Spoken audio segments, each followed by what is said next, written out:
This is Why Small Business Matters from Northumbria University, supporting small businesses with the Help to Grow management programme. Hello and welcome back to Why Small Business Matters. My name's Matt Sutherland. In today's episode, we talk about the Small Business Charter and the valuable support it's provided to small businesses over the last 10 years. These small businesses are critical providers in the supply chains feeding into larger business. We need great people, great talent that we're going to maintain and grow within our business. Business owners have many demands on their time, and making that customer journey as simple as possible. They were the voices of Flora Hamilton, Erin, Sully-Norris and Helen Lee, three people who have experienced firsthand the important work provided by the Small Business Charter. Having spent the last 10 years as Director and Head of Financial Services at the CBI, in May this year, Flora became the CEO of the Chartered Association for Business Schools, with direct responsibility for the Small Business Charter and accreditation celebrating world-class business schools across the UK and Ireland that demonstrate excellence and impact in supporting small businesses, including, more recently, the successful delivery of the Help to Grow management scheme. I'm also thrilled to be joined by Erin Sully-Norris, Head of Commercial at Epicureum and alumnus of Help to Grow Management, and Helen Lee, Programme Manager at the North East Local Enterprise Partnership, with a core focus on facilitating universities and small business collaboration. So lovely to see you all, and thank you so much for joining me on today's podcast. Now, I've been looking forward to today because over the last 2.5 years, guests have talked warmly about Help to Grow Management and the Small Business Charter, but I don't think we've ever done that deep dive and really explored the two concepts. So, Flora, for anyone who isn't familiar, what is the Small Business Charter? Thank you, Matt. I'm delighted to be with you here this morning. Well, the Small Business Charter has a very clear mission, and its mission is to power economic growth through business schools who excel in supporting small businesses, supporting student entrepreneurship, and supporting local economies. So in a nutshell, it was developed 10 years ago. It was the brainchild of the former Lord David Young, who was a former business secretary and also worked in David Cameron's government. And the idea is to basically develop an accreditation process where we can identify those business schools across the UK who are excellent in supporting small businesses in their community. So we want to signpost entrepreneurs, small businesses, local economic stakeholders into those business schools in their regions that have this excellence on working with small businesses. That's in a nutshell what the Small Business Charter is about. Brilliant. It's such an important intervention. And I wonder if I can, again, just for transparency, why is such an intervention important to our small business community? What difference does the Small Business Charter make to them? Well, it's important in that small businesses have very particular sense of needs. And I don't know if many of you have seen the recent survey produced by the Chartered Management Institute on the state of accidental managers in the UK. And here in the UK, we have a small business audience that are typically have not invested in or have not had the opportunity to build up training in business and management.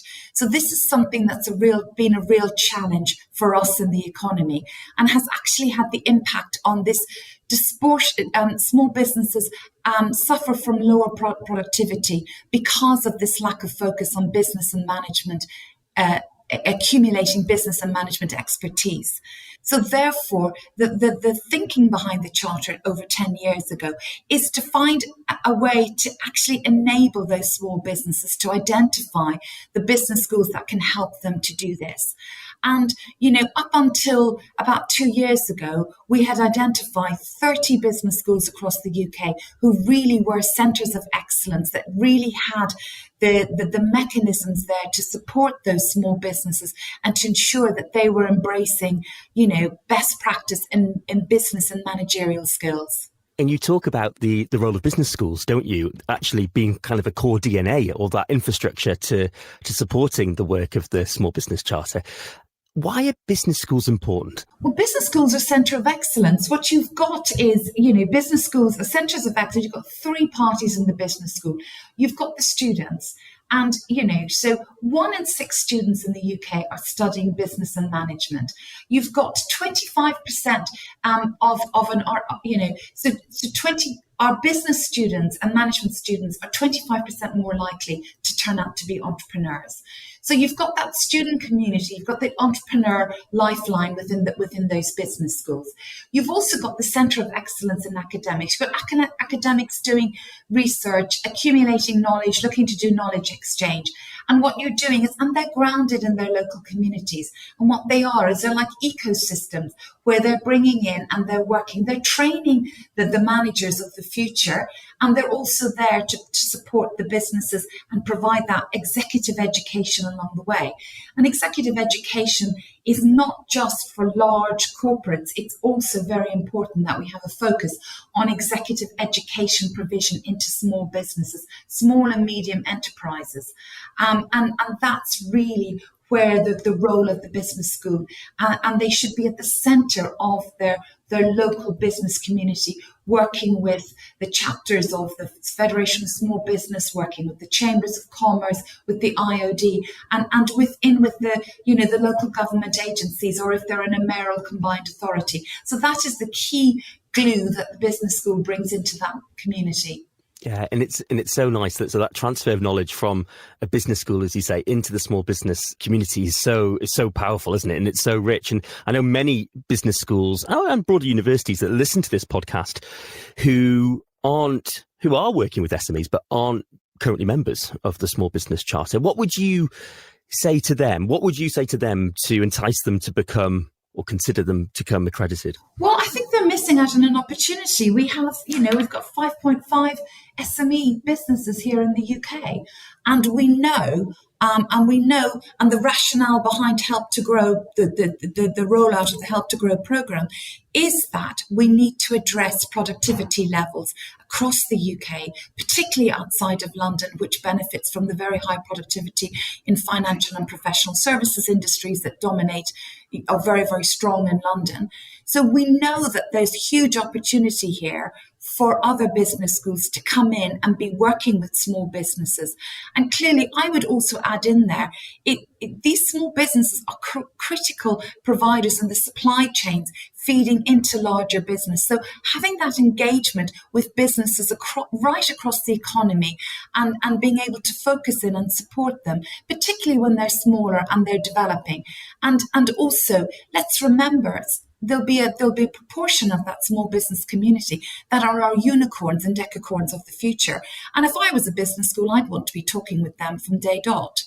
Yeah, and that relationship is absolutely so critical, especially today when the current business landscape is so challenging. Now, Helen, you must be listening to some of the thoughts that Flora's been talking about there, and you must be thinking, actually, I can sympathise. I know that, especially in the northeast of England, many of our small businesses are under a lot of pressure to trade and even keep going.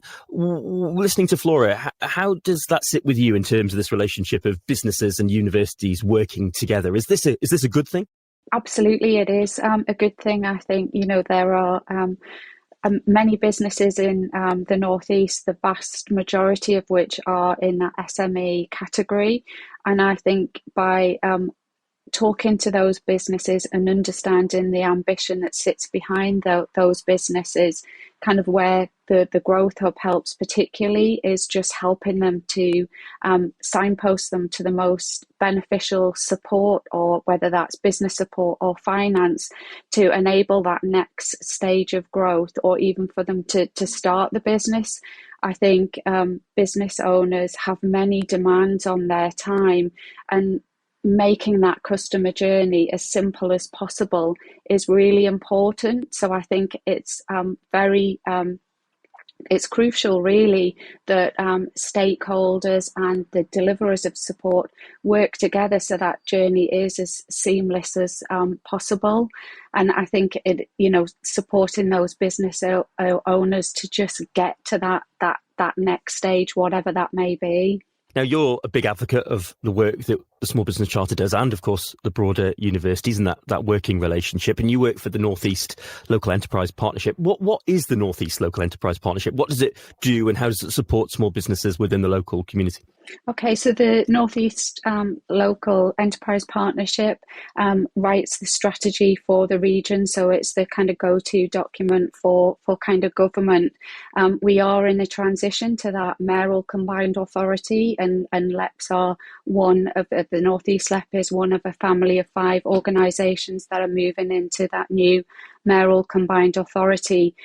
Within the Northeast LEP, we have the Growth Hub, so that's where I sit. So we are one of 37 growth hubs across England, and we're there to provide a single point of access for businesses to give them advice and impartial signposting. So we bring together really the national and local support offer from private and public sectors to help that enterprise find the right support to meet their needs at the right time, whatever their stage of their business journey. I'd be interested to delve a little bit deeper on those needs, because if you look at the business press, of course, the fallout of Brexit, the inflation in the economy, the difficulties to attract and retain talent, huge pressures facing small businesses. What are they, the needs, or what are the most common needs that you're hearing from businesses when you sort of get out into the field? I think in terms of the inquiries we do get kind of a wide range of inquiries coming in. But I think predominantly they're around finance. But what we find is when we talk to the business, finance isn't what they need right now. They're maybe not ready for finance, or they maybe have got a few more steps to take to develop that plan as to why they're seeking the finance now. So it's kind of that preparation, so that when they do talk to the finance providers, they're in the best place to access and receive that funding. I think in terms of other support that comes through, I think developing leadership capability is high on the list. I think, when as a business grows, particularly when it gets to around kind of like from like that 0 to 5, by the time you've got a few employees around you, your role as the entrepreneur changes. And I think that can be quite difficult and complex for that owner manager to start relinquishing some of that control, delegating it to somebody in the team. But without developing that leadership capability, you start to become a bit of a bottleneck. I guess, as I say, the inquiries are really broad. Access to markets is really crucial. And I think the appetite to trade internationally, we've seen a little bit of a dip in that. I think it has been very complex, with the cost of living, inflation, many things to keep that business owner so focused on kind of just running the business day to day, actually taking the opportunity to look to not work in the business and to work on the business and maybe look at future growth. It has been a little bit more tricky, but we're starting to see positive signs. Brilliant. And I'm looking at Erin, actually, with your day job, with your day job hat on, because, of course, those challenges must be things that are landing on your desk. Tell us a little bit about some of the challenges and needs that you're facing within your small business on a daily basis. Epicurium is an SME based in Consett in County Durham. We are a wholesale business. We wholesale snacks, ambient meal solutions and drinks. Our difference to our competitor set, or our USP within the marketplace, is that we predominantly procure products that are better for you, better for the planet, or a better version of the original. We are well known within our industry for being a specialist wholesaler and bringing some innovative and embryotic brands to market and making them widely available for larger customers. I currently work at Epicurium as the head of commercial. My role within the business is to lead the buying and purchasing team. And as part of that is trend monitoring, finding new product, understanding what is the next thing that's coming, and making sure we're procuring and have a great range architecture within the business that suits the needs and need states of all our customers. I really echo everything that Helen's just said. All of those challenges do present themselves on a daily basis for us. Being a growth business and with the current economy, those challenges do present themselves every year that we grow. Then your position changes, and that leadership capability piece is something particularly for me through the Help to Grow programme, which is something I realised that needs to be a real focus for me to enable my team and retain that talent and that development for team members to enable them to be the best we do to be able to deliver that growth. So that's certainly a challenge, is that recruitment and retention piece that we talked about. And those leadership capabilities as well. That's something that definitely I've realised that I need to be a student of leadership for the rest of my career to make sure that my capability grows in line with the business. And I think that goes for everyone on the SLT. Some of the other challenges we face, just generally, we used to trade a little bit internationally. We used to have a bit of business. We don't do that currently anymore. So that's something that's changed about our business model. But pretty much all the aforementioned things that Helen's mentioned are things that all small businesses face. And talking to my fellow students on the course, there were certain themes that were more prevalent than others. So Flora, listening to some of the challenges that Helen has just mentioned there, she highlighted clear problems with management and leadership skills amongst SMEs. And this is something the Small Business Charter was very proactive in looking to overcome in 2021 through the development of the Help to Grow management scheme. Could you tell me a little bit more about the scheme, please? I think what Erin was pointing to is that, so what we've seen typically in small and medium-sized enterprises is that they have very, very limited budgets to do formal training, and particularly formal management training. So what Help to Grow is designed as a 12-module program, and 4 of them are in person and 8 delivered online.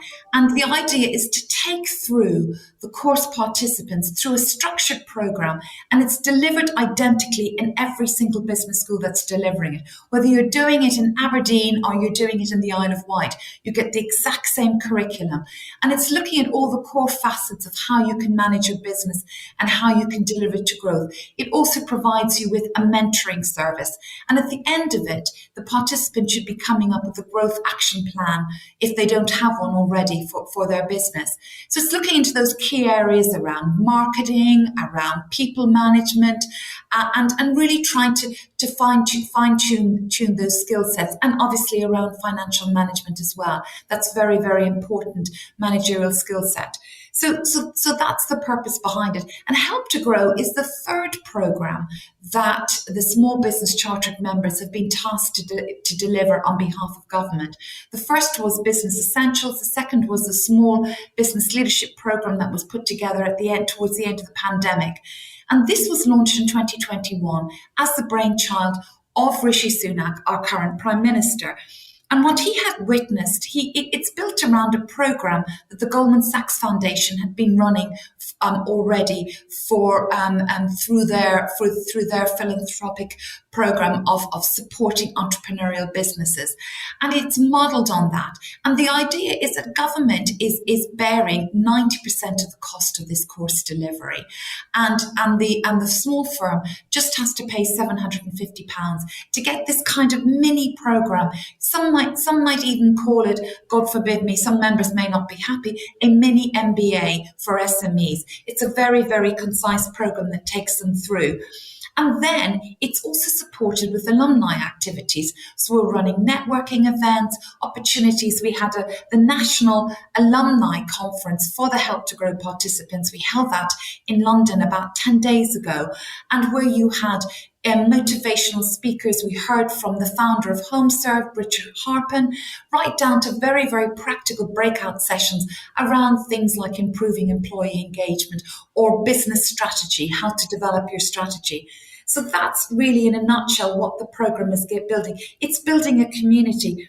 And right now we had over 5,200, over 5,290 participants had completed the course by the end of September, and we had 7,725 businesses registered by the end of September. They're the formal figures that were published by government about 3 weeks ago. And the feedback we're getting is absolutely phenomenal. So we're getting feedback saying that 90% of the participants would recommend the course to another business leader. 91% saying that they have greater confidence in leading and managing their business. And 90% saying they're now more aware of the factors that would improve their business's productivity. And 85% talking about having better understanding of innovation models. So what you're looking at is a really, really successful government intervention. And what's the most important thing, I think, from a government perspective, is that this is self-selection. You as the business leader or one of the leaders of your business, you decide to sign up on this course. So therefore, you've got an ambition for growth, or you've decided that you need to improve your skill set. And they're the businesses that government really wants to engage with. They're self-selecting. They're saying, I want to run a great business. I want to grow. I want to break into new markets. I want to do things better. And they're the kind of businesses the government should be encouraging, because in there, growth and improved productivity will lie for our economy. And it's such a powerful programme. So especially when it's such a difficult time in terms of doing business, that a small business could go to their local accredited small business chartered business school and enroll onto the programme for a 90% subsidy of £750. I'm looking at Erin. Erin, how did you hear about this programme, such a wonderful programme? Yeah, so one of our MDs had set up a separate company to Epicurean called Snackfully, and he went on that course and then recommended it to us. Our MD is a big fan of the course, and it was part of my education, joining the SLT of that exec education that Helen mentioned. So to be able to do that. So yeah, that was recommended through someone who had already been on it. So it was recommended through word of mouth. And had you studied anything similar like this before, or was this totally new? I did a business degree back in the day, a very long time ago. But no, I hadn't previously been on anything along these lines. So since studying your degree, you've of course got all of that kind of rich work experience. What was it like getting back into the classroom as such with other small businesses? That must have felt a very different dynamic than when you were studying for your undergraduate degree. Yeah, very much so, because back then I didn't really have an awful lot of experience. So this time round, it was a real education. I actually really enjoyed it, because to be surrounded by other people that are working in SMEs and really benefiting from all their knowledge and experience and sharing challenges and successes, that was a massive part of the education as well as the actual course for me. I got so much from that interaction from my other peers on that course. So the programme isn't sector specific. So I can imagine you're sat there on an online classroom, and as Flora's said, face to face for 4 of those weeks with people from very different businesses and different sectors. Were there common themes though running through the conversation? Were businesses having the same challenges? Oh, absolutely. From government organisation, people dealing with tendering processes for government organisation, there was a lot of red tape, to pub groups, to wind farms, to financial organisations, all very different to what we do, for example. But the themes were exactly the same, whether that was what I talked about before, whether that was staff retention or financial management or digital adaptation, a sales and marketing plan, or where you are on that journey of curve of your business. And the themes were identical for absolutely everybody. So yeah, it was really interesting. So as well as having that tutored support from a practitioner who was leading the session, you also had the opportunity to talk through with like-minded businesses about some of the strategies to overcome these challenges. Now, for somebody listening to this who is tempted about going on the programme but still doesn't know too much, give us a flavour about the topics that you covered. What areas did you explore over the 12 weeks? Yeah, so I think in total there's about 12 different modules, sort of built into 3 to 4 different sections. But we talked about that leadership and management, managing change, employee engagement, values and cultures, efficiency, like around operational efficiency, financial management, digital adoption. So it covers such a wide, vast array of topics. But there's definitely you've got to think that often people who are an SME have started an idea or a business based on their passion or their knowledge of previous industries, but don't necessarily know how to run a business totality. So what I think is really great, it gives you a flavour of every element of your business that you need to be focusing on. So there's two ways to look at this. If you're an entrepreneur and you're starting a business, it gives you that value, or someone like myself who's coming into an SME and I need that executive education around other areas that I haven't necessarily worked in before. That was of significant benefit to me. So in areas I hadn't worked in, more operational side of the business or IT or financial management, even though I work in a commercial role and I deal with finance on a daily basis, there's parts of it that I don't ever touch. So that education for me to be part of a senior leadership team and help craft decisions of a growth plan for a business, that was absolutely invaluable. Now, that Flora's touched upon that growth plan already, and I'm interested to sort of hear a little bit more about your growth plan. What were the takeaways on your to-do list when you finished the programme? Sure. Definitely around that, again, it's been mentioned before, around that attracting and maintaining talent. I think it's a real theme across all businesses at the moment. So it's a real thing that we needed to tackle. We need great people, great talent that we're going to maintain and grow within our business.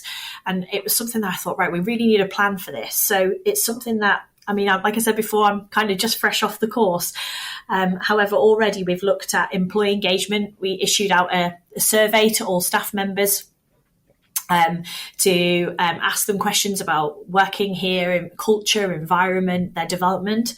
Since then, we are looking at things about implementing a competency framework for every job so we can grow our own talent internally. We can start people in the business and grow them up to, and they can grow with us. We've recently hired apprenticeship roles as well. We now have 3 apprenticeship roles within the business, which is an advancement for us. And again, it's about growing in that talent, making KPIs visible within the business, sharing that type of information with all employees, and making our values and cultures really visible is something else that we're working on.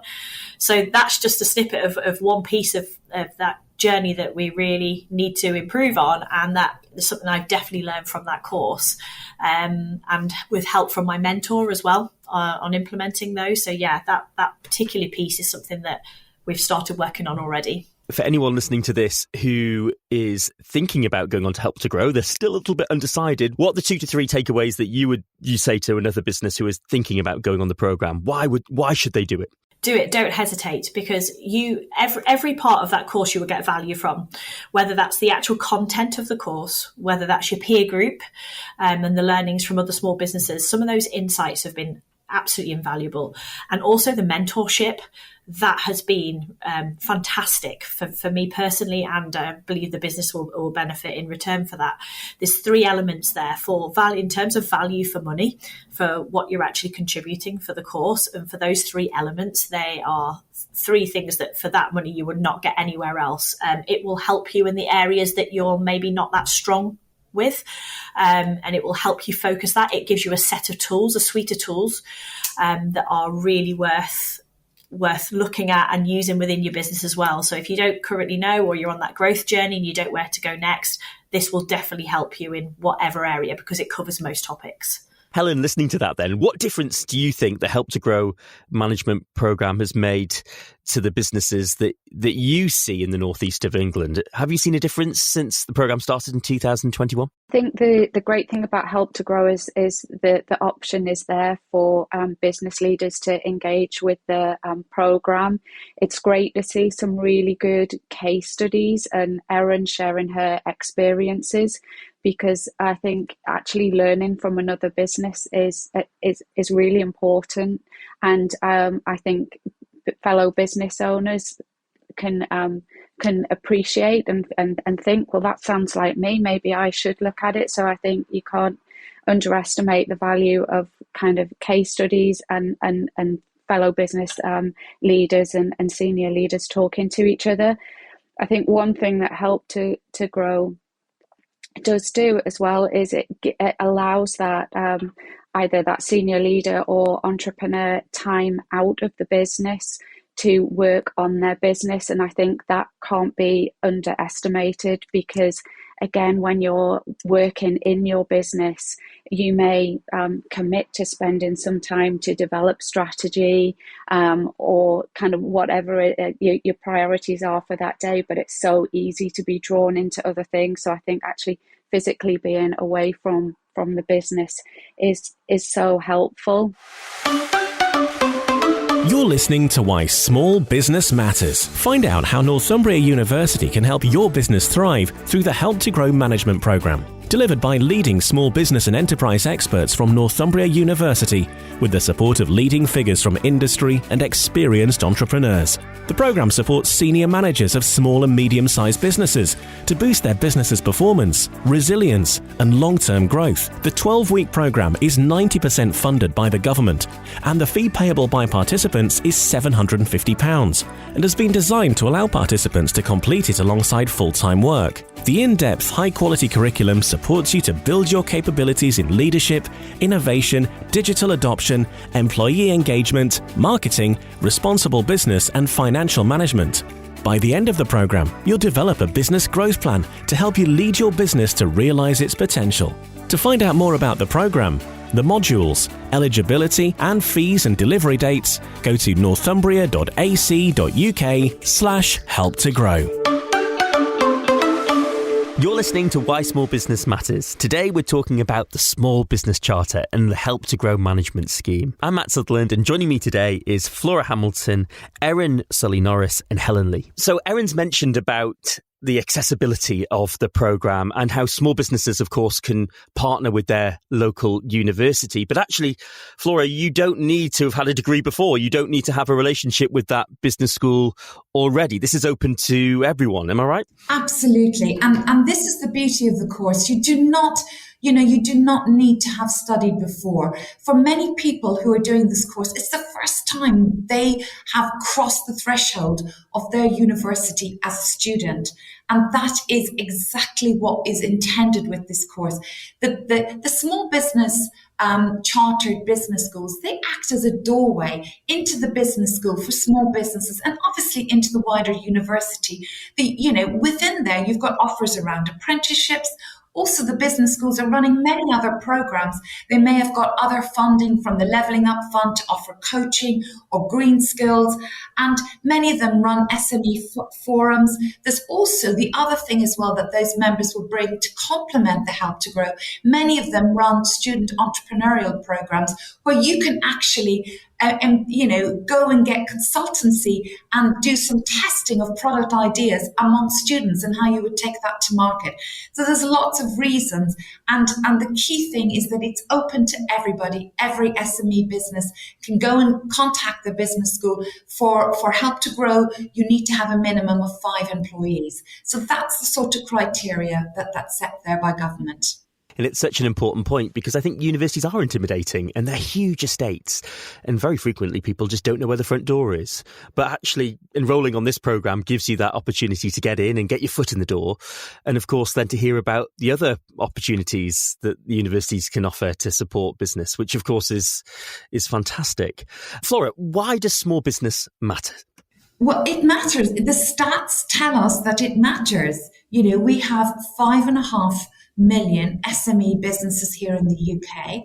That is 99.2% of private sector firms are SMEs. They're employing up to 250 people. They clearly matter. They are responsible for 16.4 million jobs. So small business really matters. And the health and the wealth of our small businesses are so dependent on the health and the wealth of our economy and therefore our society. So I firmly believe they truly matter. Just thinking, in June 24, the Small Business Charter celebrates 10 years. And I'm really interested to find out where it goes next, because over the last decade, it's developed some serious momentum in supporting businesses through its strong and established business school network. Where's it going next? Does the future look bright? It looks absolutely bright. So we're very excited to be celebrating 10 years and 10 years of great success. And we will be in our 10th year in delivering the most successful government programme. Help to Grow is one of the most successful policy interventions by the Department for Business and Trade at the moment. So we're incredibly proud to be delivering that, and that it's running through our 10th anniversary year. Also, we're looking at holding events right across the UK so we can take that celebration and we can deepen those networks in every part of our regions and nations here in the UK. And clearly, we will also look forward to, we've now developed the Lord David Young lecture, which we hope to have, our inaugural lecture was delivered by Lord Karen Billamori of Chelsea, the founder of Cobra Beer, one of our most successful entrepreneurs and business builders here in the UK. And we look to get another amazing lecture delivered for SMEs by another leading entrepreneur who has broken through and delivered that growth for their company. So it's looking like to be a very, very exciting year, where we hope to celebrate and bring everybody into that celebration, and also to listen and learn and to understand what more can we be doing, what more do our small businesses and our entrepreneurs want from our community. That's just as important as celebrating. Thank you to my guests, Flora Hamilton, Erin Sully-Norris and Helen Lee. To find out more about what the Small Business Charter has in store for its 10th year, visit their own website, which is smallbusinesscharter.org. Don't forget to check out previous episodes of the podcasts, including University Business Collaboration with Stuart Wilkinson and Joe Marshall, and how SMEs can drive the economy with Charlotte Keenan and Michael Heyman. If you would like to find out more information about Help to Grow management, go to northumbria.ac.uk/help to grow. And we'll catch you on the next episode of Why Small Business Matters.